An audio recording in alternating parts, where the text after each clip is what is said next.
Hello folks! Yes, there are a lot of problems with Tower of Fantasy, but the game also has some elements that I really enjoy too. One of which is the extra freedom of mobility while exploring. We got jetpacks to gain lots of verticality, we can air dash and double jump, climb walls really fast with that double jump trick, surf around the water real quickly, and even grapple towards many surfaces with the grappling relic. Another good thing is the amount of pools we get. Yes, I am talking about the Black Nucleus, which is used in a banner that does not have pity, but you do get around 10 to 30 pools each day from exploring the world. Usually this amount of free rolls won't last, since we'll barely get any once we grab all the nucleus from the world map. But getting so many rolls early on does help scratch that gacha itch, even though the rate to get an SSR is only 0.3%. I still have not gotten an SSR from the Black Banner after doing 600 rolls. On average, you should get an SSR every 333 rolls, statistically anyway, so I am way behind.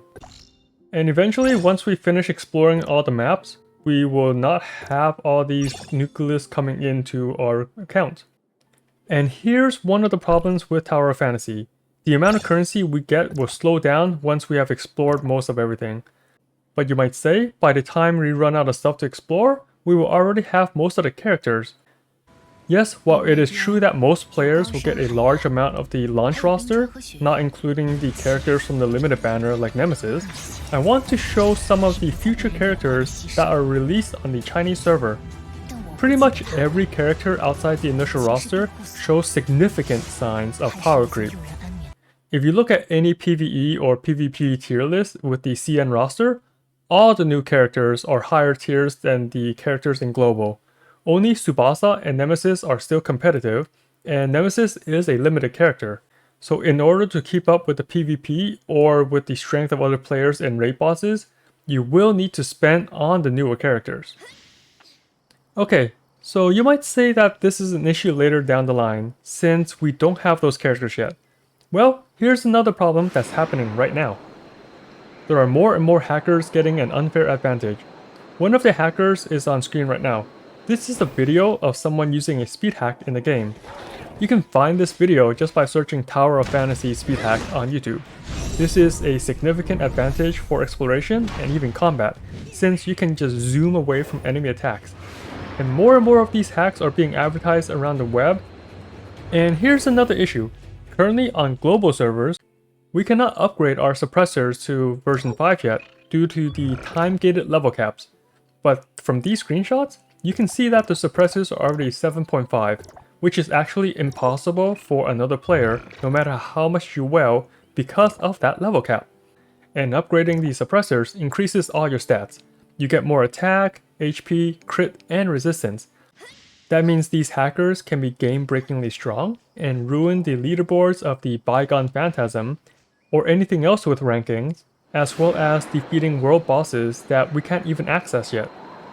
And how are these hacks happening so fast when the game is barely 1 week old? Well, back when Tower of Fantasy first released in China, these hacks, as well as cheats that let you dupe gear and get extra SSRs, were plaguing the game's initial release. And the global version that we have now uses pretty much the same code as the CN release, with all the security flaws that it had. The game is easily being hacked with Cheat Engine. You don't even need to develop a unique code to inject it into the game. And here's a case of a streamer getting hacked. You might recognize Tectone. He's just playing the game normally, and then he gets attacked by hackers and gets teleported into the air, which causes him to be stuck there until he changes channels. And the only info that the hacker needs to do this is to know your location and the channel you're in. Oh, it's just hackers? Wait, so a hacker can just keep me up here forever? So yeah, lots of bugs and flaws that existed in the CN launch still exist in the global launch, which doesn't give me much hope, since they had over 8 months to fix these issues between the two launches. They did eventually fix some of the flaws in later patches and updates, but that's way later, and by then, it was already too late. The rough early launch of Tower of Fantasy in China, along with other plagiarism issues that they had, dropped the game ranking significantly. By the third month the game was out in China, Tower of Fantasy went from an app rank of being in the top 10 to rank 61, and now it's even lower, below any top 100 chart out there for mobile games. Currently, the global release is doing good. The game is able to reach the top spot in 22 countries in their free game charts. But given the previous trend, this will probably not last for long. Like I said at the beginning, I do enjoy certain parts of the game. The exploration and mobility options are fun, and we get a decent number of rows. The combat is okay, but the rotation ends up being pretty simple after a while, since only a few weapons have actual synergy with other weapons. My hope is for Tower of Fantasy to learn from its mistakes fast, and be able to fix these bugs and hacks before they eventually kill the game for the global audience.